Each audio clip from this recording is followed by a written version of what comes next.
আসসালামু আলাইকুম। অন্তর আছি আপনার সাথে।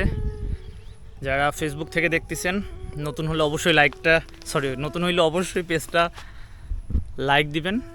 আর যারা ইউটিউব থেকে দেখতেছেন, নতুন হইলে অবশ্যই আমার এই চ্যানেলটা সাবস্ক্রাইব করবেন। আমি এই মুহূর্তে দাঁড়ায় আছি, দেখেন চারদিকে সবুজ শ্যামল প্রকৃতি। আমি চলে আসছি হচ্ছে আমার নিজের জমিতে। তো কি লাগাইছে এগুলা দেখাই, পাশাপাশি কিছু কথা বলবো। আসলে দেখানোই মূল উদ্দেশ্য না। ব্যাপারটা হচ্ছে যে বাংলাদেশ কৃষি প্রধান দেশ, ছোটোবেলা থেকে আমরা এটা শুনে আসতেছি। আমরা নিজেরা যদি কৃষির সাথে সম্পৃক্ত নাও থাকি, দেখা গেছে যে আমাদের বাপ, আমাদের দাদা, আমাদের পরদাদা, তারা বংশ পরম্পরায় কোনো না কোনোভাবে আমরা আসলে বংশগতভাবে কৃষির সাথে সরাসরি সম্পৃক্ত। এখন ব্যাপারটা হয়েছে, যেহেতু খুব দ্রুত নগরায়ণ বাড়তেছে বাংলাদেশে এই মুহূর্তে, তো দেখা যায় যে কলা, দেখেন এটা কত সুন্দর হচ্ছে না, একদম ফ্রেশ, দেখছেন কত সুন্দর কলা। আচ্ছা, কথা যেটা বলতেছিলাম, তো বাংলাদেশে যেহেতু খুব বেশি দ্রুত নগরায়ণ হচ্ছে, এই জন্য মানুষ কৃষি থেকে দূরে সরে যাচ্ছে। মানুষ এখন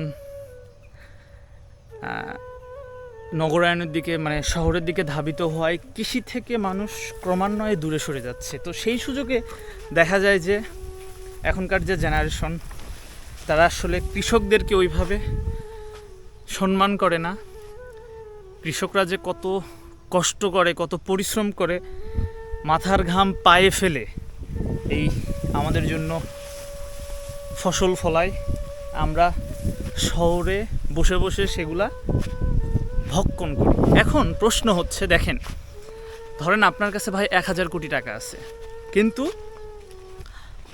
কৃষক যদি ফসল না ফলায়, আপনি খাবেন কি? আপনার টাকার কোনো দাম আছে? আপনার টাকা আছে, কিন্তু আপনি খাওয়ার জন্য প্রয়োজনীয় শাক সবজি, ফলমূল, তরি তরকারি, ধান, আমরা স্বাভাবিকভাবে মানুষ যেগুলো খাই, এগুলো যদি না পান, তখন স্বাভাবিকভাবে আমাদের অবস্থা কি হবে বলেন?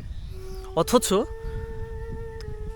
কিছু মানুষ আছেই যারা কৃষকদেরকে সবসময় হেয় করে, যারা কৃষকদেরকে সবসময় খাটো করে কথা বলে, যে গেও, ভূত, খ্যাত, এই টাইপের কথাবার্তা বলে। দেখেন ভাই বা বোন, যাই হন না কেন, কৃষকদেরকে ছোট করে কথা বলার আগে একটু চিন্তা করবেন যে কৃষকরাই আমাদের জন্য প্রয়োজনীয় খাদ্যের যোগান দিয়ে থাকে আল্লাহর মাধ্যমে। আল্লাহ রহমত দেয়, কৃষক হচ্ছে মাধ্যম, তাদের মাধ্যমে আমরা আমাদের প্রয়োজনীয় শাক সবজি, তরি তরকারি, আমাদের অন্ন যে চাহিদা আমাদের দেশের, যেহেতু আমরা মোটামুটি দেখা যায় সিংহভাগ আমাদের দেশ থেকে পূর্ণ হচ্ছে।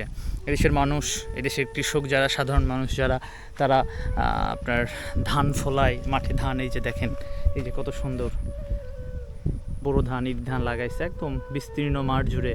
হ্যাঁ, তারপরে শাক সবজি বিভিন্ন কিছু, তাই না? যেমন এই যে আমি দেখালাম, ওই যে আমরা কি দেখলাম, কলা দেখাইছি, কলা প্রথম দিকে যারা আছেন দেখছেন। তারপরে এই যে এগুলো হচ্ছে আমাদের মিষ্টি কুমড়ার গাছ, এই যে মিষ্টি কুমড়ার ফুল, এই যে যাই হোক, এই যে পেঁপে লাগাই রাখছে, পেঁপের গাছ আমাদের। তারপরে যাই এদিকে, এই যে দেখেন পটল, এটা হচ্ছে পটলের জাংলা, পটল লাগানো হয়েছে। এই যে দেখেন, এই যে পটল দেখতে পাচ্ছেন নিশ্চয়ই, এই যে এগুলো বেগুনের গাছ।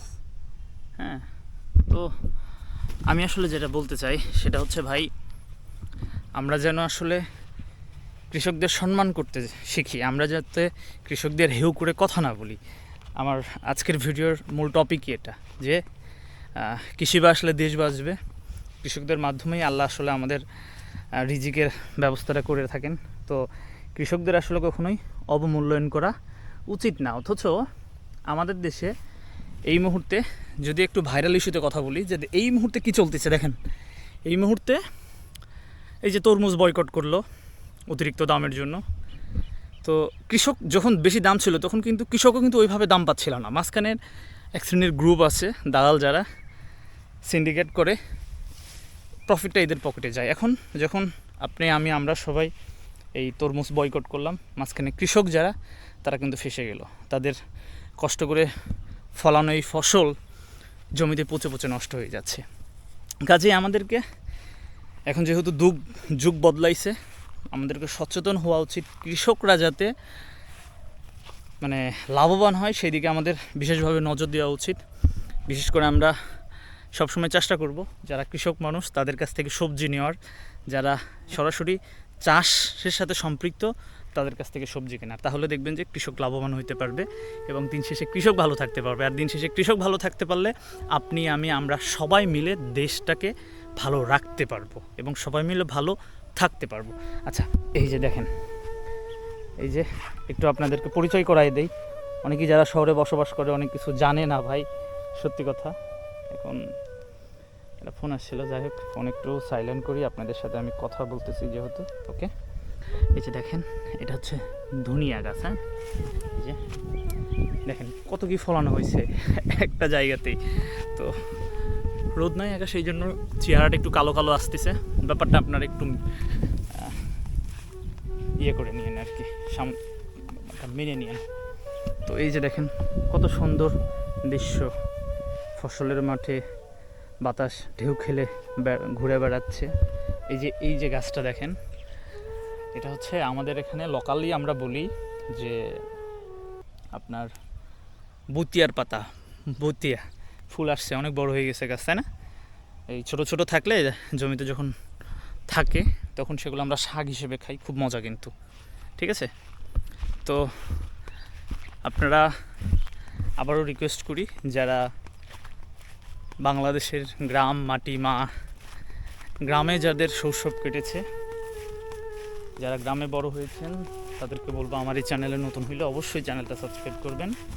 আর এই যে দেখেন, এটা হচ্ছে আমাদের ফসলি জমি, ধান এগুলো লাগানো হয়েছে। এই যে এই পাশে আজকে সকালে একটু বৃষ্টি হয়েছে, এই জন্য একটু ভেজা ভেজা আছে রাস্তাটা। এই যে দেখেন, এখানে আমার আব্বা এই যে লাউয়ের গাছ লাগাইছে, এই যে লাউ ধরতেছে, এই যে জাংলা, এই যে এটা স্যালো মেশিন। তো আজকের ভিডিওটা আর বড় করব না, যেটা আসলে ভিডিওর মাধ্যমে মেসেজ দেওয়ার যে আমরা যাতে কৃষকদের অবজ্ঞা না করি, কৃষকদেরকে যাতে আমরা যে সম্মান, সেই সম্মানটুকু ফিরিয়ে দেওয়ার চেষ্টা করব। আমরা যারা নতুন জেনারেশনের আছি তাদেরকে বলবো। পাখির শব্দ শুনতে পাচ্ছেন, ঘুঘু পাখির ডাক, দেখা যাবে না? যাই হোক, সবাই ভালো থাকবেন, দেখা হচ্ছে অন্য আরেকটা ভিডিওতে। আসসালামু আলাইকুম।